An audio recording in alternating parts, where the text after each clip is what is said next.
This is a live Q&A. We have our experts here to answer questions about school-issued technology. We're going to do super quick intros and then get to the questions. Because we already have a ton that everyone submitted during registration, but please feel free, parents, to use the Q&A section. We turned off the chat just to consolidate in one spot. I'm gonna go ahead and start our intros. Thank you everyone for logging in. I see lots of people here. This is hosted by Tech Safe Learning Coalition. We have 3 incredible panelists joining me. I'll throw it to each of you just for a super quick intro. And why don't we start with Emily? Your mute is off, so I'll start with you. Hi, my name is Emily Cherkin. Excuse me, I'm the Screen Time Consultant. My mission is to save children, education, and democracy through grassroots change by dismantling the current EdTech landscape. Look at that. You said that before. Andy? Hi, everybody. I'm Andy Liddell. I'll see if I can one-up Emily. I'm the co-founder of the EdTech Law Center with my wife, Julie.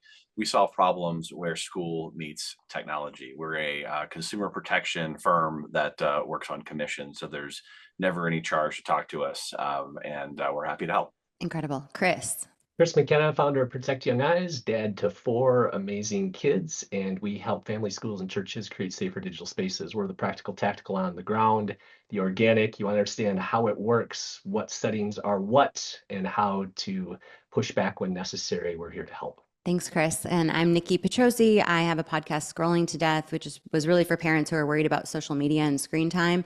Then I realized that my kids were overusing tech at school, getting served inappropriate content. So I decided to put together a group of individuals creating resources to help parents advocate for safer tech use at school.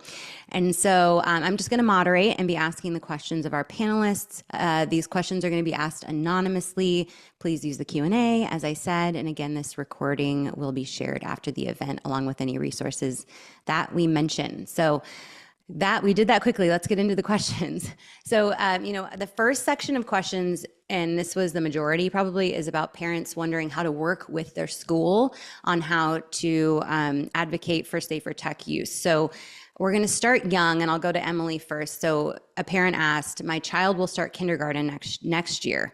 What is the best approach to start an open dialogue with the elementary school ahead of time about tech in classrooms?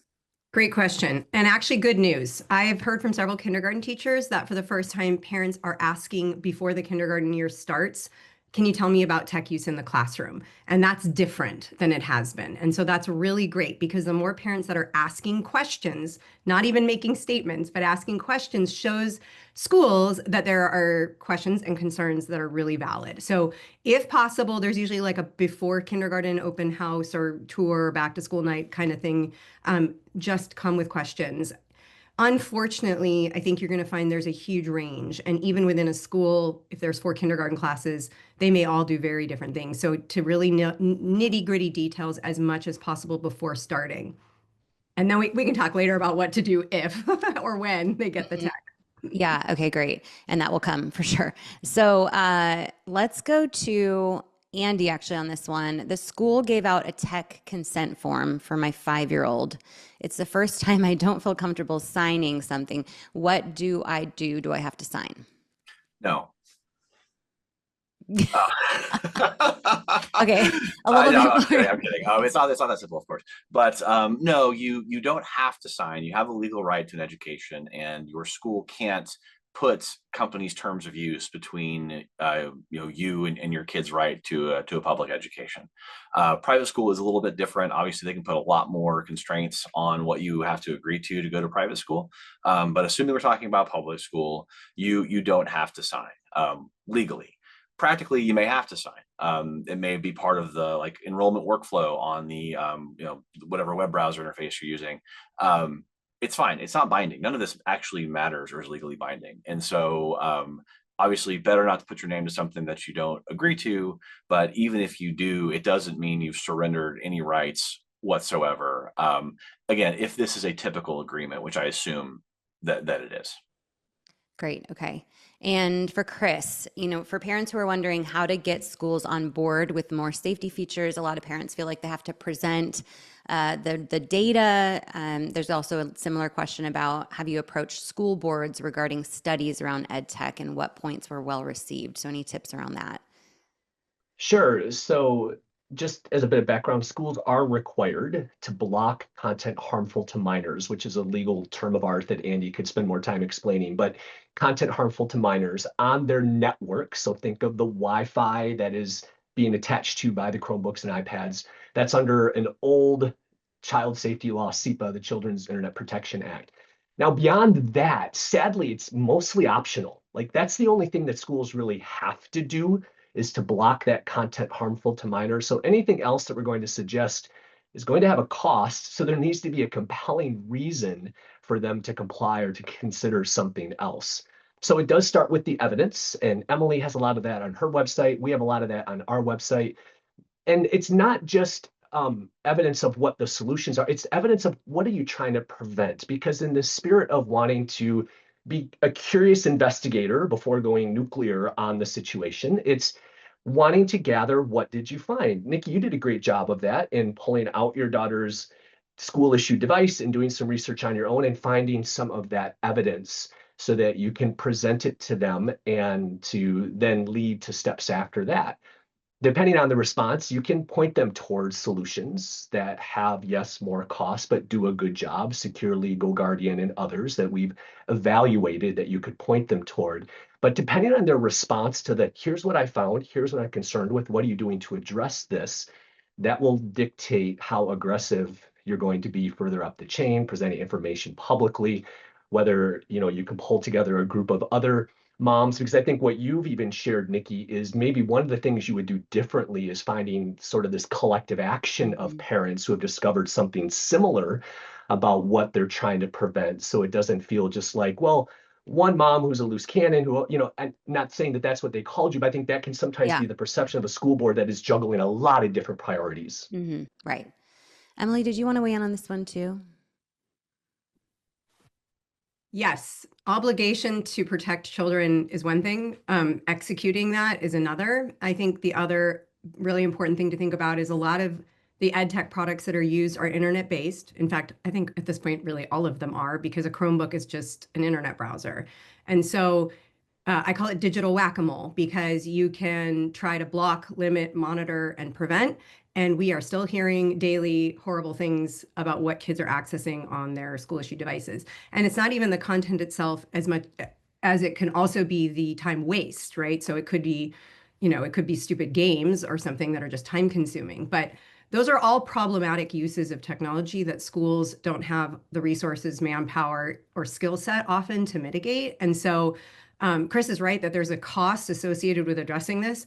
I think there's a cost associated with giving them in the first place too. So we have to decide, like, what is the choice that schools want to make here? Because it's either going to cost now or hurt later. And what's happening in the process is children are being hurt.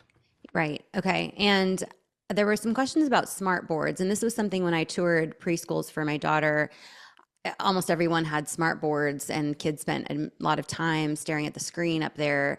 Emily, would you count? So a parent asked, would you count that towards kids' daily accumulation of screen time? Have they been found to be detrimental? I think the bigger problem with smart boards is that it normalizes digital technology in a classroom. That if you have a preschool with a smart board, you're saying that smart boards belong in preschools and smart screens belong in preschools. And I think that that's actually more of a harmful message than the screen itself. I mean, I've visited schools. I went to a preschool that had a smart board, and the teacher used it for maybe 5 minutes. And the question I would want to ask is, what was done on the smart board that couldn't have been done on a whiteboard or felt board or something more sort of developmentally appropriate? But also, at what cost? Again, it's a very expensive product, so maybe that is a choice we could make. But I think it's the modeling piece that's the biggest issue on that one. Right. Okay. Andy, more questions about more questions about the legal rights around opting out. And it's something I tried to do with your and Julie's guidance at edtech.law, your law firm. I mean, I had to end up leaving the school because I was told that I could not legally opt out in California. Is that correct? What rights do parents have about opting out? So there's, what the law allows and then what the practical reality is, right? And so but basically around opt out, essentially at Dimley's earlier point, every single thing that happens on a computer is happening online. And your kids and yourself, you have strong privacy rights in the information that's collected about your kid by an intranet company, which is what all of these ed tech companies are. And so the federal law, COPPA, protects the information of kids under 13. And so when I say opting out, what you really are doing is requiring the verified parental consent to be given by you, the parent, to collection of your kids' data, as is your right under COPPA. So you're not opting out of anything. What you're doing is asserting your legal rights. And until they tell you what programs are being used and what information is being collected through those programs and get your affirmative consent, then you say, well, you don't have my consent. And so I'm not going to do this. And so that's framed as an opt out. And then practically it is. But that really is the easiest reach under the law, because it's just so painfully clear that this is, you have the rights to this stuff. The consent has to come from you. So tell me what I need to know in order to voluntarily provide my consent. Practically speaking, that's not how it works at all. And so, yes, you may have a legal right to opt out, but that's going to be difficult in many cases when the school just refuses to engage with you. And that's unfortunately when you can work with us or other lawyers. These are types of cases that we would partner with an education law firm to go interface directly with the school, because education law is really different than technology law, which is what we mostly focus on. Okay. There's a question about why don't more schools require cybersecurity awareness or digital citizenship as part of the curriculum? And this is something that I had noticed was not happening, and I requested it, and it ended up being a session about how amazing ChatGPT is. And so is there a way, maybe Chris, to get the school to take the lead on this? Excuse my laughter while someone compares ChatGPT to digital citizenship. Right. So this is a massive issue. And first, you have to keep in mind that states have different curriculum sort of setting standards that is going to create variation all over the country already. But just 50,000 foot level, I make this statement all the time that's kind of provocative in groups. I just did it yesterday in front of 100 educators down in Florida. I said, some of you aren't going to like this, but when I think about long-term thriving for children, digital citizenship or digital literacy might be more important than math, science, and all these other, right? Because I haven't used geometry in 30 years, but what's going to prepare me in terms of being a thriving, productive human being, a thriving, productive college student, a thriving, productive employee or spouse or whatever, is me understanding how to navigate this and make digital choices. And so overall, as an educational system, I am constantly pushing the line on inserting digital citizenship, or in faith-based settings, we have a whole set of standards around digital discipleship, not as a class, as something that just the IT teacher teaches, but for me, it's a horizontal approach and mindset across all curriculum areas, whether I'm teaching math or science or phonics or whatever. I am educating my young people when I tell them to go do research or something on what being a responsible digital citizen in that curriculum area looks like, regardless of what my curriculum is. And so, one, the issue is it's not required. Number two, it should be. And so we do whatever we can to encourage and to give schools the tools, and we have lessons for this, to get it in there, because we don't want them using ChatGPT in elementary, or middle school, in my opinion. But do I want them learning about AI? Do I want AI literacy to be a part of the educational process so that they're understanding its pros and cons years before they're using it? Absolutely. And that is absolutely missing in American education today. Emily? I would say kids need technology education. They do not need educational technology. And there is a very big difference. The skills that kids need to learn about technology, whether that's how to type, because boy, do a bunch of these kids not even know how to do that, but they've got Chromebooks, understanding fake and deep fakes, mis and disinformation, media literacy, all of those things are absolutely essential, as Chris said. And none of them have to be taught via an internet connected platform or product. So this is where anytime you see a school touting a new curriculum, and I think, wasn't it Meta that just rolled out a school curriculum today, even? Yesterday. Yep. All I have to say to that is that anytime a big tech company rolls out a new safety feature, please scan the headlines and look at what other egregious harm they've caused because they're trying to have you look over here instead of over there. If they wanted to make their product safe for children, they could. It's a choice. They choose not to. But when it comes to the whole like digital citizenship in school thing, we need to be incredibly discerning about who is telling us about how these skills should be taught and what those skills are. It should come from an educator. It should not come from a tech company. And if I could just also weigh in, yes, and the yes and Mm-hmm. for specific resources, I would encourage. There's a group called the Civics of Technology, which is run by educators. They are, totally bootstrapped. They take no big tech money. That is not true of a lot of other outfits that purport to offer digital citizenship. And that's one of the problems with this whole landscape is just the extent that everything is captured. Public schools are captured by big tech, but the information ecosystem is also often captured by big tech. And so they're the ones who say, this is what digital citizenship looks like. This is the types of settings you should have on your Instagram account, as opposed to should you have an Instagram account at all. And so what one last thing to think about also is this is something that the schools aren't doing still should be done. And so this is something that you can and should, just add to your plate as a parent of more things you have to talk about talk about with your kids, and also educating yourself. And so Civics of Technology is great. And then as far as AI goes, there's a great book called The AI Con, which Emily will hold up because she has it right there handy every time we have these conversations.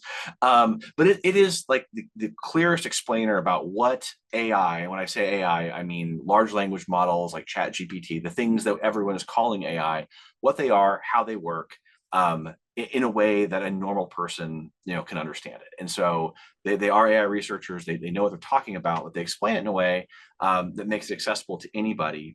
And that type of knowledge, I think, really helps people because AI, especially, has been shown to be very dangerous to adults and kids around encouraging these delusional behaviors and dangerous self-harm because people don't understand how it works. They don't understand that it's just regurgitating statistically significant information and it's not telling you to do anything. There's no intent there. And so once you understand, oh, it's just it's a con, it's a trick. That's just some more digital civics that you can, and I would recommend that you should take on for yourself. And one of the tricky parts about schools adopting a digital citizenship curriculum, if they're also giving kids laptops, there's a kind of mixed message here. So I can understand the school's wariness or hesitation about what type of digital citizenship curriculum they might be using. So again, Right. that's something that might complicate this. Yeah. Right. Okay. Getting back to, so this one's going to go to Emily. So there's a lot of questions from parents about how to approach their teacher about limiting tech use. And teachers, we're not trying to make more work for teachers. We want to work together. And there's teachers who are not using a lot of tech or any tech at all. And there's teachers, like one parent shared, her 11-year-old started middle school and the teacher said, I want you to be as paperless as possible and bring you kids into the 21st century. You will touch almost no pen and paper in this class. And so we have a variance or a spectrum of the way teachers are approaching tech in the classroom. But Emily, tips around how to communicate with our teacher without, them being defensive and trying to work together on this. Yeah, and I'm in the thick of this as well. I'm also a former middle school teacher. So I will say that as is often the case in education, most of the problems land at the door of the teacher, whether that is fair or not. And it is easier for tech companies to put this problem on parents or on teachers than to, be regulated or actually follow rules that were good for children. I think also it's really important to recognize that administrators are often really in a difficult spot with something called enmeshment, right? So you've built your systems, your information systems, your learning management systems, your grading portals, your registration into these digital platforms that are ecosystems. They're not one thing. They're many, many things. And so to try to extricate one from another or not have one and use another is deeply problematic. And they've painted themselves into a corner essentially, and these products then have to get used to justify all of those expenses. And again, when it comes to the teacher, often they're the gatekeeper of how much those are used, which is not fair. It should not be the teacher's responsibility. So yeah, some teachers think of this as 21st century skills. I'd argue it's the opposite. But what we have to do is approach the relationship first. And this is, I just will beat this one over and over again. It is going to change will only come in the context of a relationship. And you may not be able to forge a relationship on a topic that's this hot and this painful, but it's where you have to start. And that starts with the questions. Help me understand how much is being used. Help me understand what you mean when you say 21st century skills. Help me understand why you think that being on a computer to take notes is better than handwriting when the research shows the opposite. And how can I help advocate for you as a teacher at a higher level because I know you aren't the one making these decisions. That would be my 2 cents. That's amazing. And, often parents are having to escalate up above the teacher level because they're not getting the results that they want related to tech. Maybe Chris, you can speak to that, because the parent was asking, how do I approach the principal, and then where do I go from there? So can you speak to sort of the escalation process? Sure. And Emily's really kicked it off here first, because no matter Yep. what step we're at, it starts at a relational. Think of it as being a curious investigator instead of a condemning parent, because I think, our mindset, we're angry, and you're justified in some of that anger. But I think that approaching it the way that Emily mentioned there at all the levels. And so starting with the teacher, but then depending on the response and the information that you gather from that teacher, then you might have to go to an assistant principal or maybe the principal, and you're going to bring that evidence. And I try to, whenever I'm talking to parents about this, there's a mindset. And you want to say things often, calmly, and consistently. So no matter what level you're at, those are the 3 words I give to parents. Say it often, don't keep saying it, say it calmly, and say the same things over. Make sure your message is consistent, because they got so many different things and emails they're dealing with. They need to hear those same things over and over again. So no matter what level you're at, and you just keep moving up the chain. And if the principal isn't listening, get to a counselor. There's often finding that warm door at the school level before you then have to, say, move to the office of the superintendent and go to that level. But before you even go there, I would go to, say, if you're in a district, talk to the IT person that maybe is at the district level, and you just kind of keep moving up the chain. We've laid out steps like that in a post related to phone-free schools, but the same mentality can be applied to educational technology or some harm that you've noticed on a device in the classroom that you want more information about. I think you can follow the same general process. What I would recommend, though, is almost all public school websites that I have visited, when you look at, say, the school board level, there's a process that they've laid out themselves for parents who have things that they have complaints about. And so it is important to understand what that is, and so that you're seen as a parent who is attempting to navigate things relationally and in the right way. I know that in our public school district, there are these 5 steps that they're asking that parents follow before they would, say, just come publicly and gripe about something. And there may be reasons to not do that. It's not law, but there may also be more reasons that you do follow that in the spirit of wanting to solve this with them relationally. So that's something I would recommend doing. Thank you, Chris. So we had a question about these educational games. A parent specifically was mentioning their 7th grade student using Blookit, which I hadn't heard of before. And I looked at their website, and it's fun, free educational games for everyone. Free, fresh fun, serious learning, serious fun. And so the parent wants to know if we can speak to either the harm of this specific platform, or let's talk more generally about these games and how they actually help or harm learning. And I know that there's just a common misconception and lie being told to schools that the more stimulating or engaging the experience, the better the learning. And so, Emily, I think I'm going to go to you on this one. I mean, ed tech is big tech in a sweater vest. It's the same thing. There is no such thing as an ed tech or an educational game that is any different than a video game or a phone game or, whatever, computer game. Unfortunately, by trying to gamify learning, you are creating a scenario by which you're measuring engagement, which is how tech companies make money, right? It's based on engagement and users. But that isn't how learning works. That's not how children work. That's not how brain development works. And if you're going to put in front of a child something that's going to tap into their dopamine feedback loop, because what they care about is the points in the game, even if the game is a math game, you're reinforcing the dopamine and the engagement, not any quote unquote learning. I will say that it is possible to do skills practice using a digital tool, but I won't touch that. And I won't tell parents to allow their children to use that until it meets the 3 criteria that we believe it has to be in place first, which is effective, safe, and legal. And none of these are any of those at this point in time.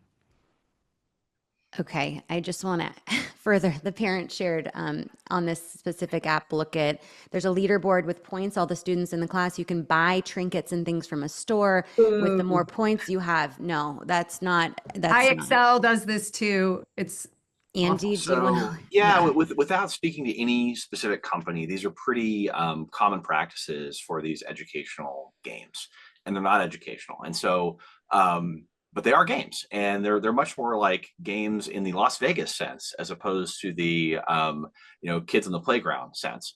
Because when Emily talks about engagement, let's be very, very clear that a lot of times we're speaking an entirely different language than the tech companies. So engagement to them is habitual use, addictive use. The ideally engaged user is one who truly doesn't eat, doesn't sleep, doesn't go to the bathroom, uses your product as much as humanly possible throughout the day.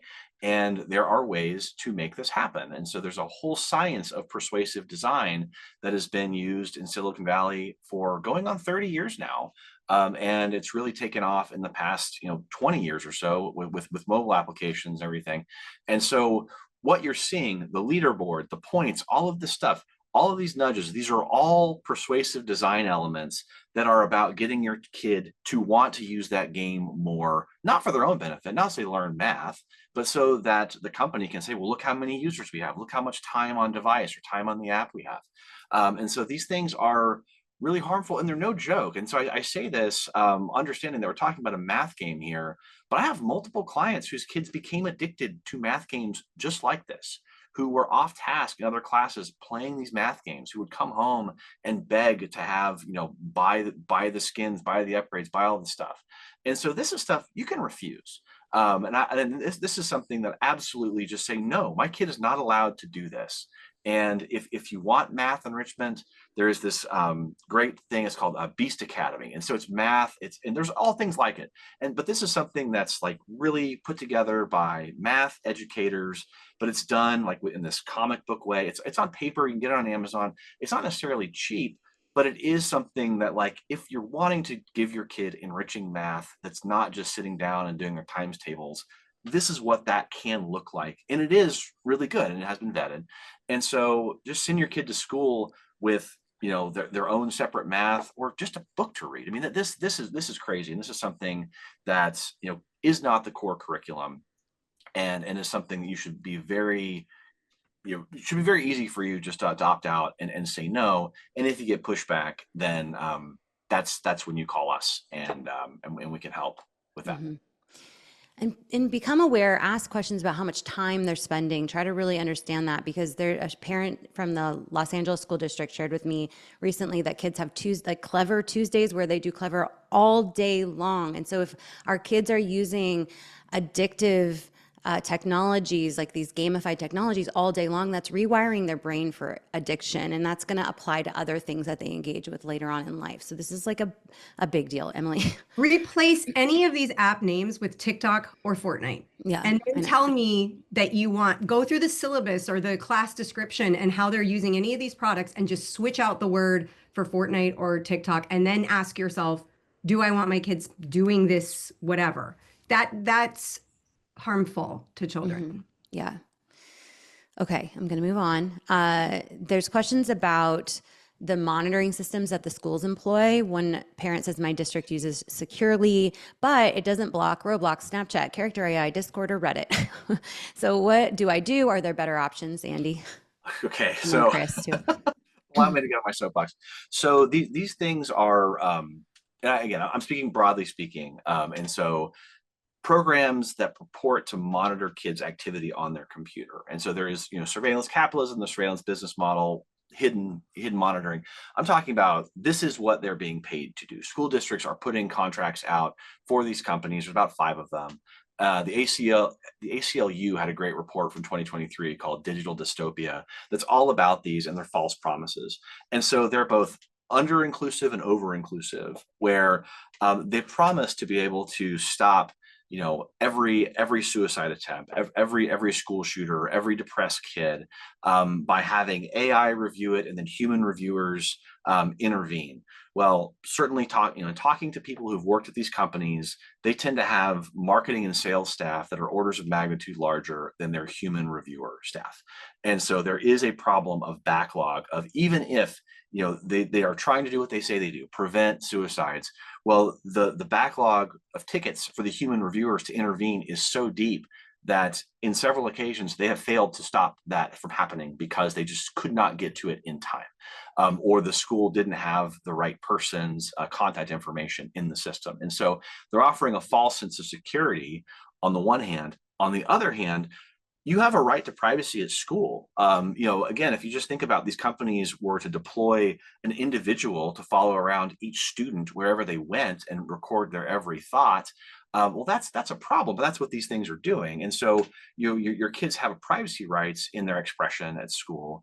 And there's also the problem of the false positive, where you know, your kid is writing something, creative writing, doing art, whatever, it gets flagged as violent or pornographic or otherwise problematic.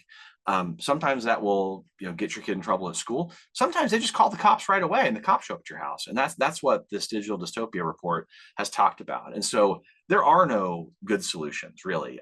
There really aren't. The solution, to my mind, which we can probably conclude, this is every conclusion I always say, is a computer lab, is moving most of this stuff off the computer in the first place, because you cannot make these things safe, and the monitoring software simply is just not, it's not possible for it to be fit for purpose. Chris? So I would offer, it's not sort of another side to that, but just maybe an expanded perspective on that. So there are solutions, as Andy suggested, and the problem with these solutions, yes, is they're undermanned, and you're often stuck with binaries of safe search or not, and safe search still isn't great when it comes to tools like Google, for example. But what I find maybe to be, I don't know if it's more or an equal issue, is that, and I work with a ton of private schools, Nicki, is they get a tool like GoGuardian or Securely, and they say, I got the tool. But some of the things that you just mentioned, blocking certain URLs, like this is more them not using the features in the tool. So what I often call out in schools is, hey, it's one thing to have a system. It's one thing to have a firewall. It's one thing to have a software or enterprise management package in place to monitor, but who's monitoring the monitoring? What is your decision tree around logs and certain incidents that come up so that there's transparency around that? It's not just that things are blocked. It's like preventing what the family who came to me who said, my kid found porn at home. What I wish I would have known is that he was trying to find it on his school issued iPad for 6 months, but was being blocked, but nobody at the school noticed. Wouldn't it have been great if someone at the school noticed to build this bridge of relationship to home so that I could have prevented it where there was this unknown back door? So this isn't just about putting the blocks in place. It's using those tools in a way that actually furthers growth and citizenship in our kids. So someone's monitoring them, someone's doing something about it. It's often just not, schools not using some of the features that are there. I totally agree with Andy. There's none of them are perfect. But if that's what you have, use it in a way that it's supposed to be used. Don't just check the box that you implemented software and you're filtering content and you're done. Yeah. And I would add one more thing to this as well, from a parent perspective, and what it does to the culture of fear that we're living in when we monitor and surveil our children, when we track them by GPS or air tags or whatever. What we're doing is reinforcing a message that the world's dangerous, that children aren't safe without supervision of adults 24/7, and that they should be afraid. And this is a much bigger scope than simply an ed tech problem. But I really think one of the hardest things in all this too is that parents get a false sense of security that if their school has X, Y, or Z product to monitor or keep kids safe, when we know that's not actually effectively being used or happening, it also reinforces the message that they're not safe. And I would argue they really aren't safe with an internet connected product, and that the solution is actually to change the product, as Andy said, to go back to a hardwired lab with an instructor returning to paper materials, you don't run into those problems. Kids don't, the porn that gets searched in a book is very, very different than the porn that gets searched on YouTube. And Right. so again, how do we funnel it down to, yeah, and I was going to mention the Digital Dystopia report as well. It's worth a read. Okay. And Chris, you had mentioned private school, is there a difference with approaching or what you can kind of get done with private school versus public schools? Is there different approaches to present facts around limiting tech use? And parents were asking about that.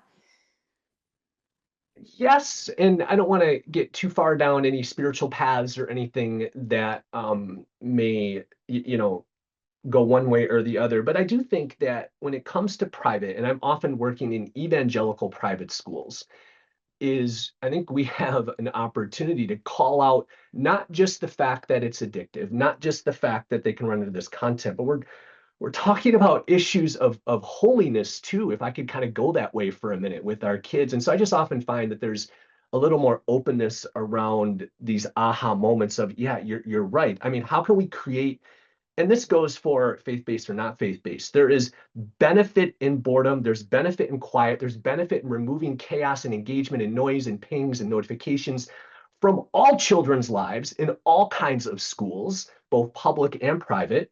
And the angle in private isn't the mandate of many private Christian schools to point them in a direction that is divine. And often that happens in still quiet moments. So I often find schools are just sort of forgetting that we're inserting unnecessary noise and distraction and chaos and sometimes filth into the lives of kids in places that are actually have a mission that is supposed to be the exact opposite of that. And I just think sometimes there's this disconnect between those two things. And so those are some of the messages that we tend to bring in the faith-based presentations that we do in professional development sessions, where they all kind of go, yeah, you're right. And they make changes, but they're not aware of it in the moment. Right. Okay. What about, is there any, so there's questions like what can parents control? So if we've set the schools aside, can we do anything to reduce the ed tech our children are using obviously at home, but during the school day? Is there anything a parent can do without involving the school? Any input from anyone on that? Forget to charge it at night, leave it at home. Whoops, forgot to send it back to school the next day. I'm at the point where like it's going to take lots of little paper cuts for people to start thinking differently and looking differently. And again, I will say it again and again, it is not teachers' fault. They're often handed this raw deal, but they can't change it themselves. We have to help. And I think get familiar with your child's device. But from what I understand, it's very restricted on the fact, can parents add any additional controls? And Andy, that's a no, right? Typically. Usually not. No, Yeah. no. And so, I mean, I think we started off this talk with the best advice, which is get to know the parents in your school and organize. I mean, this is a collective problem, and that it can be solved collectively. And so, we've been doing a lot of work around this for a long, long time, and it only takes about 25% of people to change everyone's attitude. And so we saw this with the smartphone bans at school that have now been successfully adopted in like 2/3 of states. I've known Emily for 6 years, and for 5 of those years, we were viewed as pretty extreme on that issue, and we've been pushing it for a long time. And so, but the success of that came from our movement, parents like us who found other parents like us and talked and united and started making change. And so that can happen at your school level. And so it also has the side benefit of you're forming community. It's like this is an opportunity, especially for people who are sending your kids to school for the first time. This is a great opportunity to form community in places where it's often lacking. It's hard to make friends as adults, and so pursue true friendships with people, and you can also pursue solidarity and change together as well. Great. Chris, did you have input there? Well, only that there are some things, even on a school issued device that is managed by a school. And I don't want to get too technical because we cover all this on our website and it can be included in links later. Yep. But there are some things that parents can do. We promote layers of protection, whether it's a school issued device or not. Of course, relationship is the most important layer, but there are two other layers that can be activated in wrapping protection around our kids, even when it comes to school issued devices. Number one is the router in your home. The most important digital device in every single home is a router. Every Chromebook that we're talking about and the iPads we're talking about, they all depend on a network to work. As Emily said, they're just portable browsers. Therefore, our routers at home can provide another layer of protection in terms of what maybe the network monitoring that's happening at the school isn't doing. So whether it's school issued or not, every single person on this call who has young people needs to have a router that is monitoring all the traffic and filtering, just like a lock on the door or a lock on a window. Nothing gets to the internet without that device.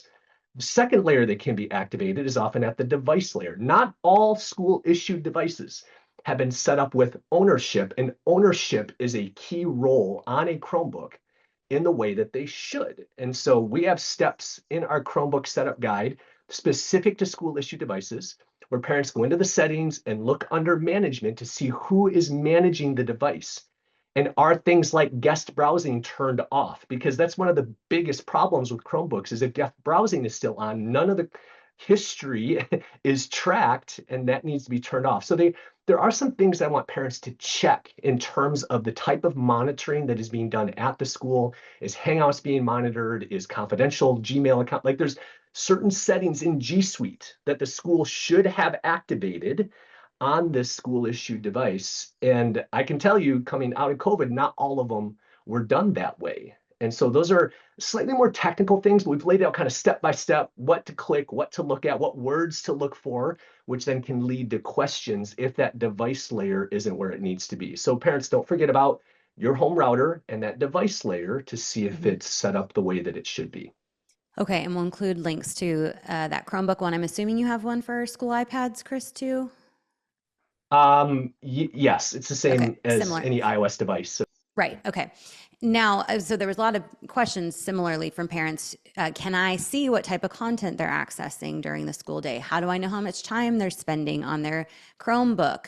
I've found that information is difficult to gather from the school. Emily, what's your experience there? Well, actually, I want to back us up for a minute because I think the questions we're asking is assuming something that we should be careful that to assume in the first place, which is that children need these for school. And again, I know they have them and we need to know how to address it, but I want to make sure that we're being really careful not to just assume that this is a foregone conclusion, because I really think we're about to see a big change, not next year, sadly, but in the next 4 to 6 years. And we have to stop normalizing that young children in particular need these devices to be successful in school. And so that I just wanted to state that. I think none of these products are easy for parents to look at or get information on. There's often a parent login and a student login that aren't the same. So, what you see on the parent side may not be exactly what your child is seeing. Yeah, that's what I would say. Yeah. And, I think that these are devices your kids likely are using currently, and that as parents, we have a right to know what they're doing on there, how much time they're spending. And so you just demand that information from the school. There was a question specifically about the Chromebook stats. Again, go to Chris's guide that we'll share to kind of see what their settings are. But I just feel really strongly like the school should be providing whatever information we request regarding the device use if they are having to use them. Sorry, Nikki. One other thing I will say is, I've had parents share with me that they, for example, said, well, I don't feel comfortable signing this agreement, this user agreement. I would like to know what are the apps on the device first, which is a very legitimate question and a school leader should know the answer to. And a school principal told this parent, you'll have to file a FOIA request to get that information, which is very problematic because it shows that either the principal doesn't know or isn't willing to share that information. It should be, here are the 3 and here are how we use them and why. That's not what's happening. We know schools average anywhere from 100 to 1,000 platforms per school. So it's not a simple matter of here's a little one-pager. And then, the other thing is filing a FOIA takes time. But one strategy that this parent was able to use is say, well, until I get that information, I don't consent, right? So it's not a direct opt-out either. It's just saying, I feel like this is a very reasonable question to ask, and you're not giving me that information. So until I have that, I don't consent, right? So there's a little bit of a opportunity there to pushback. Okay. Chris, did you have any? No, you're good. Yeah. Well, I was laughing. I was envisioning, based on something Emily said before, like starting a leave your Chromebooks at home day. Like that's sort of an initiative that parents come together Forget it collectively. Friday. That's what Forget I it want to Friday. do. Forget it I Friday. know. Or no charge Tuesday. Like we come up with something that you just do as a community. So it just made me laugh thinking of you. Yeah, and there are school districts that are, rolling back technology, that are going back to taking away the one-to-one devices, that are implementing tech-free Tuesdays and Thursdays. And so we're seeing a movement here, and I want parents to know that. I'm getting contacted by lawmakers all over the country who are like, okay, phone-free schools is in place. We're working. Now we need to turn our attention to the Chromebooks and the iPads. So this is a conversation being had all over the place. And so I have a couple more questions from parents about their kids' use today. Andy, I hadn't heard of this. There's a parent that mentions an entity called iKeepSafe, which is it evaluates ed tech for privacy compliance. Is there anything? Okay, you're laughing. Well, yeah. So again, I'm not going to speak specifically to any Sure. certification organization. Okay. I will say that everyone that I'm aware of is industry funded and is a rubber stamp. And so some recently shut down because they called it mission accomplished, but I'm reminded of different mission accomplished when it wasn't accomplished at all. And so, yeah, like these things really aren't worth the paper they're printed on. By and large, it's very rare that any of these companies actually open up their practices for public auditing or for investigation by academic researchers. And so, I don't think we just need to take their word for it. And that's, again, I may be wrong, but everything that I've ever seen is just industry self-certification that we're all doing a bang up job. Internet Safety Labs is an independent nonprofit that is trustworthy. Yes, they are amazing. Great. But they have not been doing like the certification for school apps, right? They'll do studies about how problematic they all are, but they're not passing out stamps of approval. Mm-hmm. Okay, question about protecting your child's data footprint across the ed tech platforms. I'll just share that if they're using ed tech, their data is getting collected and shared with several dozen other companies. When I requested my children's data just from 2 years of use from one of the ed tech companies, I got thousands and thousands of files, way beyond the scope of education, videos of them, the other students in the class, teachers, personal information. And so their use approved by the school was pushing out all the data to all these unknown sources. So there's really not a way to protect their data footprint when they're using ed tech. Agree? Yes, Andy? that is true. Yeah. It is sad, but it is true. And so again, the only way to limit the data footprint is to limit the interaction with the device. And to Emily's earlier point, all of this is choices, right? I mean, these are choices that companies make on purpose. They could make different choices. That's why we're bringing all these privacy lawsuits, because I firmly believe that these practices are unlawful and that these privacy violations are shocking once they are revealed to the public. So what is the time, so some of these lawsuits, we're seeing progress. Will we see that trickle down once decisions are made into the schools and how schools are approaching this? It should, yeah. Yeah. I mean, I think that these are, again, I live to be surprised, but from what I understand in our investigations, these are pervasive industry practices that every company engages in, and so they circumvent consent from parents. They claim the right to do basically whatever they want with whatever they can collect. They claim the right to keep it for as long as they want to, run whatever experiments they want on the data or on your kids.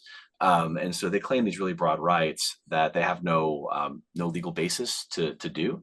And so, when we go to court and beat these guys, that it is going to require changes in the industry. But also, we are planning to bring lawsuits against as many individual companies as we can in the meantime, because it's one thing if your competitor is ordered to do something. It's something else if you yourself are found liable. Can you quickly explain for parents who are here what just briefly what that process is. Is there money out of pocket? How much time does it require? Do our kids had to have experienced some kind of harm in order to join one of these lawsuits? Sure. Yeah. So I'm talking about privacy lawsuits that are brought by my firm, the EdTech Law Center, in connection, in conjunction with other law firms. These are class actions, and the privacy invasion is the harm. And so we talk about harms like kids being exposed to pornography or violent content, predators online.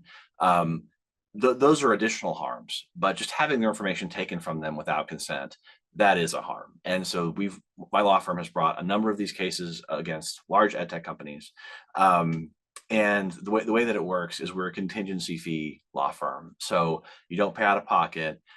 We get paid only if we win, based on either our hours billed, and that the judge gives us a portion of the winnings, or a percentage of what we win. And so the upshot is you can work with us. It doesn't cost you anything, because we started this law firm a couple of years ago to provide exactly the service. Parents are frustrated. They feel like they're being railroaded. They don't have anyone to advocate for them. And so Julie and I started this firm so that we could do that. Thank you, Andy. Okay, we have a few more questions to get through. A couple of questions about Common Sense Media, and maybe Emily can answer this. So our school district has partnered with Common Sense Media. Do they have a conflict of interest? And then is there a non-corporate funded alternative with the digital literacy curriculum? Common Sense Media is compromised. They take money from industry.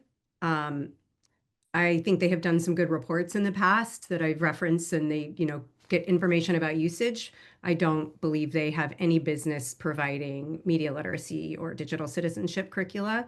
The alternative, as Andy mentioned, civics of technology. There are non-digital versions of curricula that could be used. I'm blanking on another one, but unfortunately there aren't many. And in order to get the message out, somebody needs a large marketing budget, right? And usually those are going to be corporations with large marketing budgets. So unfortunately, the ones that are good and effective and not industry funded are not going to have the reach that the industry funded ones are. Chris? For faith-based organizations, we've created our own K-12 curriculum called Be Tech Ready. It has multiple lessons across the different ages and stages that can be used online or offline. To Emily's point, no smart board needed. And we have schools all over the world that are using this. So there are alternatives. And I will say, in terms of the curriculum, and Common Sense Media has just done a lot of marketing around it, and because they've just done a lot of updates to it. Going back to what I said before, if there's nothing in place, then it's something. It's a step on the path to inserting digital citizenship into the curriculum. And so I'm not one to write it off altogether. I know, Emily, we may disagree on that. I've spent a lot of time in it. Common Sense has done some good things. I know they take corporate money, and there's a whole nother discussion about that, but it's a start that I would say for schools. Great, that's a good start, but there's more. Thank you, Chris. All right. A last question I think we're going to hit. And Emily, this is to you because they're questions from teachers wondering how they can better advocate but work within the system. Also, what's the best way to start shaping and influencing policy from within?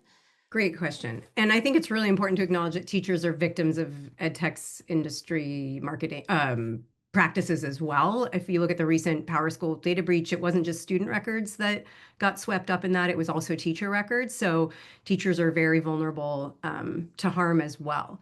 I think what's really interesting to me is that the schools that are turning out teachers, so teacher training programs, are very different now than they were when I went through it 20 years ago. And one of the challenges is to look at those. How much of that is being industry influenced? The persuasive design. Oh my gosh, professional development, that is a Freudian slip. The professional development that is marketed to teachers is often industry influenced as well, right? This whole STEM push, for example, when I was a classroom teacher 10, 15 years ago, like STEM is the future, all of this. And so what I would ask for us to think about as teachers is like, first of all, what does good teaching and learning look like? And we also have to help differentiate between pedagogy and curriculum. Curriculum is what you teach.